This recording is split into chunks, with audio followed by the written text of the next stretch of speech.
చంద్రారెడ్డి గారు ఉన్నారు. మీరు ఇన్ఛార్జ్గా పెంటారెడ్డి గారి గెలుపు కోసం గల్లీ గల్లీకి వెళ్తున్నారు.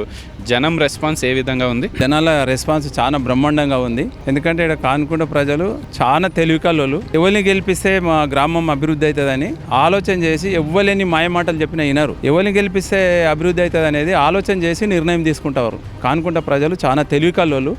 ఎందుకంటే అధికార పార్టీ తరపు నుంచి పెంటారెడ్డి గారు పోటీ చేస్తూ ఉన్నారు కాబట్టి అధికార పార్టీ సపోర్ట్ లేకపోతే ఇక్కడ కానుకుంటల అభివృద్ధి శూన్యం.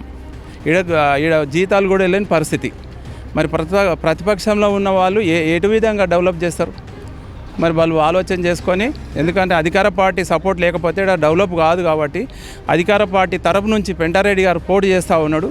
ఆయన వ్యక్తిగతంగా కూడా చాలా మంచి వ్యక్తి. వాటర్ ప్రాబ్లం ఉన్నప్పుడు కూడా సొంత బోరు ఆయన పంట ఎండబెట్టుకొని కూడా ఆయనకు నీళ్లు దాపించిన సందర్భాలు ఉన్నాయి.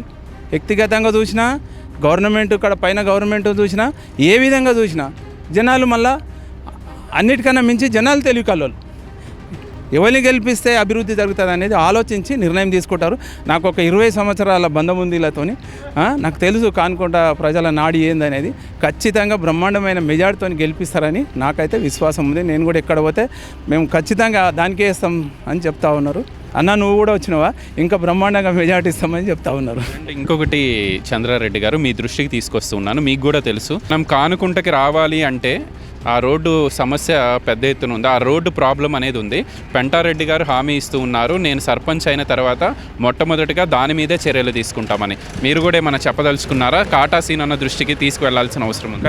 ఖచ్చితంగా పెంటారెడ్డి గారిని తీసుకొని మేము మండల్ ముఖ్యలో ఉన్నాము. శ్రీకాంత్ రెడ్డి కానీ ఇర్రెడ్డి కానీ చాలామంది మండల్ టీము ఇదైతే ఎక్కడ పనిచేస్తుందో వాళ్ళందరం కూడా ఈయన పెంటారెడ్డి గారిని తీసుకొని పోయి గెలిచిన తర్వాత ఆ రోడ్డు గురించి సీనన్న దృష్టికి తీసుకుపోయి ఖచ్చితంగా రోడ్ అయ్యేటట్టు మేము ఖచ్చితంగా కృషి చేస్తామని చెప్పి కూడా మేము ధీమా వ్యక్తం చేస్తున్నాం. అది కూడా పబ్లిక్ నమ్మాలి. ఎందుకంటే గవర్నమెంట్లో ఉన్నాం, ఖచ్చితంగా చేస్తామని కూడా. ఎందుకంటే చీనన్న చేస్తాడు, పట్టుదల వ్యక్తి. ఆయనకు మినిస్టర్ ఆయన చేతిలో ఉంటాడు, ఆయన ఫ్యామిలీ మెంబర్ లెక్క.